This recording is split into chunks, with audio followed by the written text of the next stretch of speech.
Welcome to Unbound, the podcast with Beth Curry, author, storyteller, and survivor.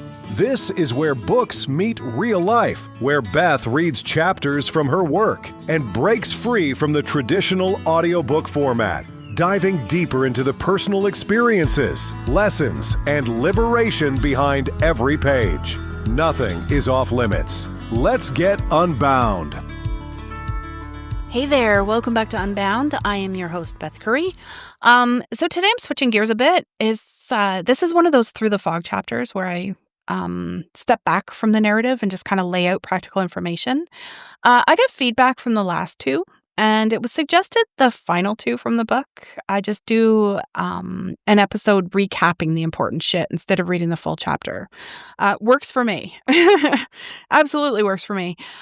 So this one is about practical guidance. The stuff I wish someone had told me before I was in the thick of it, kind of desperately Googling at 2 a.m., trying to figure out powers of attorney or medication or how the hell to get my mom to stop calling 13 times in 20 minutes. So I'm going to talk about the practical side of dementia care, healthcare navigation, legal planning, creating dementia-friendly environments, caregiver burnout for sure. All the shit that doesn't make for inspiring social media posts, but will absolutely make or break your experience in this journey. This isn't sexy content, but it's essential. So grab a notebook if you're dealing with this yourself. If you're just listening and you don't even need this information, bless you. Because I'm about to dump a ton of information that could save you months of frustration and thousands of dollars in mistakes. So let's start with the healthcare, because this is where a lot of families get completely lost right out of the gate. The hard truth is most regular doctors don't know shit about dementia. They mean well, but they lack that specialized training to really help you navigate this. When my dad finally got my mom to a geriatric specialist, not just a regular doctor, but someone who specifically works with elderly patients in dementia, the difference was night and day. So this doctor knew how to communicate with her, spoke clearly without being condescending, asked her questions first before turning to my dad for clarification. So that's the first lesson. Find a geriatrician or a neurologist with actual dementia expertise. You got to do that. You have to ask them directly about their experience with dementia patients, right? Don't settle for someone who just says, yeah, I've seen a few cases. You want someone who deals with this on the regular, okay? But it does get complicated because dementia patients usually have multiple doctors. Like you've got your primary care, neurologist, eye doctor. Mom has an eye doctor too. She's got such bad vision. A dentist, maybe a cardiologist or other specialists, They don't talk to each other, at least not where I am in Canada. They don't communicate. I have issues with hospitals and medical offices that don't even communicate between departments or floors. Like, it's absolutely wild to me. They can't even align information in a computer system where you assume everything is outlined right there and can be seen. Everyone's just kind of operating in their own little silo, and it's just crazy to me. So you kind of need to become the central coordinator, and you need to be very patient with repetitive questions. My dad started bringing a notebook, or he said he did, but I never actually did find that notebook when we were cleaning out their house. So I don't know, but somewhere he took notes because he would email me information. I know that he would request copies of test results, and he would keep track of what each doctor was saying so that he could flag potential conflicts and stuff. But create what I call a medical passport. So it's basically a binder or a digital file on your phone, wherever, with everything. You want a complete medication list, including the over-the-counter stuff, medical history summary, all providers' contact info, like all the doctors that your person is seeing, recent test results, questions you need answered, all of it. It's not optional. Like, this is something you absolutely need. It's survival gear, if you ask me.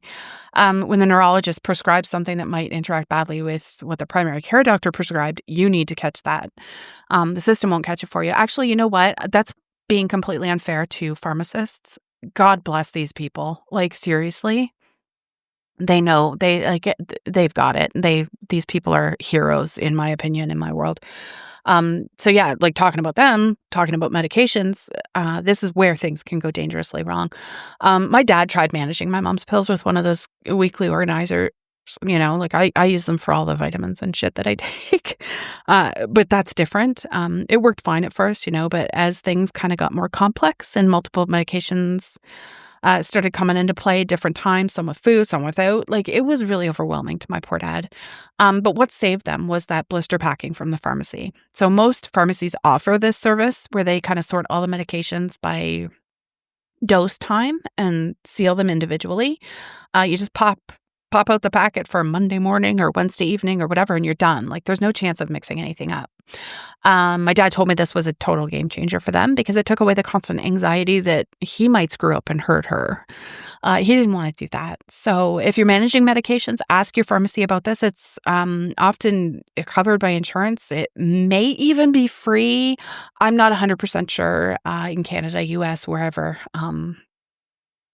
If you have to pay out of pocket, I think it's worth every penny for the peace of mind, but that's just my opinion, unless it's ridiculously expensive. Anyway, so now the stuff that people kind of avoid because it feels morbid or overwhelming. But listen to me, if you take one thing away from this entire episode, let it be this. Get your legal shit in order now, not later, now. Okay? I don't care how old you are or if you're not dealing with someone with dementia. I do not care. Get your legal shit in order. You need 2 critical documents. You need power of attorney for healthcare, which lets someone make medical decisions if your person can't or if you can't. And you need power of attorney for finances, which lets someone manage their money and pay their bills. So here's the catch. These documents must be executed while the person still has legal capacity. Uh-oh. Once dementia progresses past a certain point, it's too late, and you'll have to go to court and petition for guardianship and spend thousands of dollars and months of time. My parents got this done years before Mom really went downhill. Actually, you know what? I think it was actually only a year before my dad died. Yeah, but it was seamless. There were no court battles, no legal nightmares, just this really stupid, smooth transition, and it was awesome. But I've talked to people who waited too long, and they're stuck in legal hell while trying to get guardianship while their parents' bills pile up and important decisions can't even be made. So do not let that be you. Even if you don't have dementia, get your shit together now. Like, honestly, do it. You will also need advanced care directives. So the documents that spell out end-of-life wishes, resuscitation preferences, feeding tubes, all that heavy shit that nobody wants to talk about. These conversations suck. They really do. They're hard, but they're necessary. So Mom was clear. She didn't want extraordinary measures. Quality of life mattered more than quantity. Having that documented meant we could make decisions later with confidence that we were honoring her wishes. So sit down with your person while they can still articulate what they want. Start gently. Maybe say, I want to make sure I honor your wishes. If you ever can't speak for yourself, can we talk about what would be important to you? It's uncomfortable as hell, for sure, but do it anyway. Okay. Financial organization is another piece people overlook until it becomes a bit of a crisis.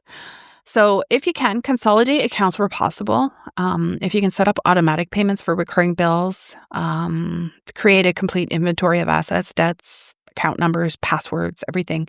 My dad had a folder with all their financial information. I think it was organized by category. I might be wrong. When he died and we took over, though, we weren't scrambling to figure out what accounts existed or which bills needed paying. Everything was there. He did the summer before he died. When I have talked about this, I know now he knew he was dying, and I didn't clue in. He kind of minimized a lot of things. But yeah, everything was there. And this preparation is a gift, not just to yourself, but to whoever will eventually need to manage things. Okay, so moving on to creating a dementia-friendly environment, because small changes can make a huge difference. So safety first, always. You want to remove throw rugs because they're trip hazards, and you want to install grab bars in bathrooms and adequate lighting everywhere, especially stairs and hallways, and you want to clear pathways and not have clutter. My mom fell in the bathtub at home. My dad kept saying he should install grab bars, but he never got around to it. Don't be like my dad. Do all the modifications before the fall and not after. Um, you want to reduce confusion with environmental cues, like label cabinets with words or pictures. You can use contrasting colors, like a dark toilet seat on a white toilet helps with depth perception. The little things that you don't really ever think about, right? Just put memory notes where they're needed if they're living at home with you or at home still. When my mom moved to Willow Grove, we created a little memory box thingamajigger outside her door with photos and personal items, and it helps her identify her room despite her vision issues. You want to manage overstimulation, reducing background noise and avoiding busy patterns, and creating quiet retreat spaces. My mom always got agitated during family gatherings or when Willow Grove in the lobby or wherever we're sitting became too busy. Too much stimulation kind of overwhelms people with dementia. And so we started going to quieter spaces and her anxiety dropped significantly. Routine is your secret weapon. Seriously, predictability creates security when memory doesn't really ever provide it anymore, right? So you want to keep consistent times for everything, like waking and meals and bedtime and stuff, and schedule the more demanding activities when your person has the most energy. You want to build these pleasant rituals into care tasks. My mom responds really well to routine at Willow Grove. Her day kind of follows the same schedule every day, and this predictability reduces her anxiety massively. So we also time our visits pretty consistently. I would go Mondays at the same time, usually. Weekends are a little bit, different. It's one day or the other. She knows what to expect and when, typically. And I think that consistency matters. Eventually, for many families, home care does become unsustainable, and you need to decide, it's like that whole decision-making process when that time comes is just like freaking brutal. Like, we were pushed into it so fast. We knew, like, we should have known that it was coming. Some of the warning signs that it might be time is if the caregiver is physically or emotionally exhausted. When that starts to happen, you're going to have huge problems. If your person has frequent health emergencies or basic needs that aren't consistently being met, or if any safety concerns can't be addressed at home, those are kind of the key times. Multiple factors converged for us. Obviously, my dad's health was deteriorating and my mom's wandering was creating safety issues. And my dad wasn't sleeping because he had to monitor her constantly. And then he died and we had no choice. So, 6 days after my dad was wheeled out of his house for the last time, we walked my mom out for the last time too. It all moved so fast. We initially were trying to figure out a way that she could stay at home with somebody, but it just wasn't going to work. Finding the right facility is critical. Not all places are equipped for dementia care. Mom went into a couple of places first. The first one was just a retirement home, but they had some medical care on site. So it kind of worked for, and like in the interim until she was taken into the home in Stony Creek. Anyway, you want to visit when you're looking at places if you have the luxury of being able to look ahead.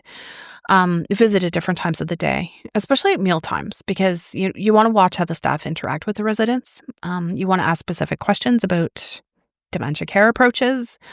And you really, really, really have to trust your gut about the feel of the place as well. At Willow Grove, what stood out was how staff treated residents. They use their names and they make eye contact and they'll squat down or like get right to their level. They showed patience with repetitive questions. They maintain dignity during care, and that matters more than any fancy amenities, in my opinion. You want to build relationships with staff as well. So learn your names. Their names, sorry. You want to express specific appreciation, not just thanks for everything, but thank you for noticing mom needs her hair washed today, like that kind of thing.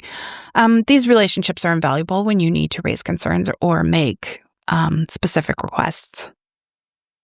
Finally, the last thing I'm going to talk about that nobody wants to admit, that's a caregiver burnout is real and it will fuck you up if you don't address it. So some of the signs that you're burning out, persistent exhaustion, withdrawing from activities you used to enjoy. Maybe you've got some sleep or appetite changes. If you're getting extra crusty, like if you have some increased irritability going on, that's a good sign. And if you ever feel like completely helpless. So I didn't recognize my own burnout until I was not sleeping and I was constantly on the verge of tears. The worry about my mom and the grief over my dad, like it took a toll I refused to acknowledge. And I wasn't even like a primary caregiver. I was just a care partner. And it still happened to me. Self-care isn't selfish. It's absolutely necessary. You want to set realistic boundaries on visit frequency and duration. If you can, join a support group.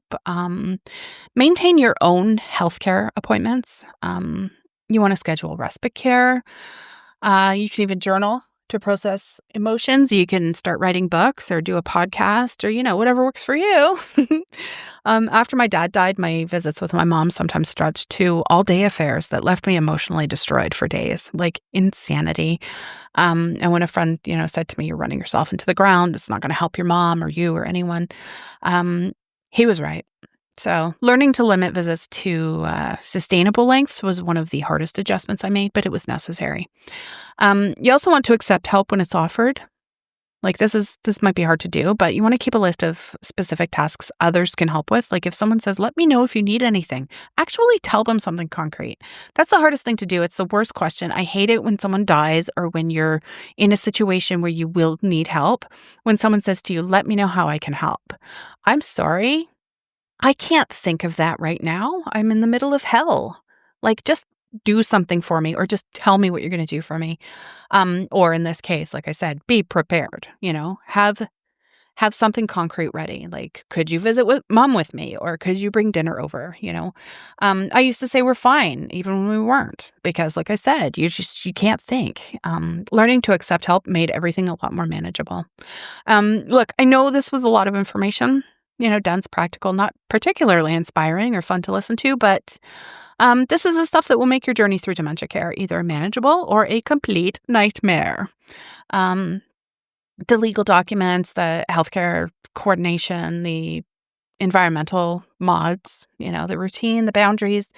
It's the infrastructure that supports everything else. And you can't prevent all difficulties at all. You're going to make mistakes. You'll kind of face problems with no preparation, and problems that no preparation could have prevented. But having these systems in place, it's the difference between drowning and treading water, for sure. It's not about perfection. It's about presence. You're not going to get everything right, but show up consistently anyway. You're not going to prevent all difficulty, but kind of walk through it together. It's a journey and it blows, but it's there. On my best days, I manage all that. I can talk a good game here to y'all, but on harder days, I remind myself that mom just doesn't need me to be perfect. She just needs me to be there. Meeting her wherever she is and finding connection in whatever way is still possible for us. So yeah, do the legal paperwork, find the right doctors, create the routines, set the boundaries, accept the help, okay? Take care of yourself so that you can take care of them. The fog, might thicken up, but love always finds its way through. That's my cheesy takeaway here. Having these tools in place, that's, how you keep showing up day after day, even when it's hard as hell. Like, that's all the stuff that matters. All the cheesy things that matter. Thanks for listening to Unbound. Support and contact info are in the show notes. Please join the Facebook group for discussion or questions or comments or whatever, and I will see you in the next episode. Thanks for listening to Unbound with Beth Curry. Join the conversation in the Facebook group or visit author.bethcurry.com. Want to support the show? Head to ko-fi.com/unbound podcast. Until next time, stay unbound.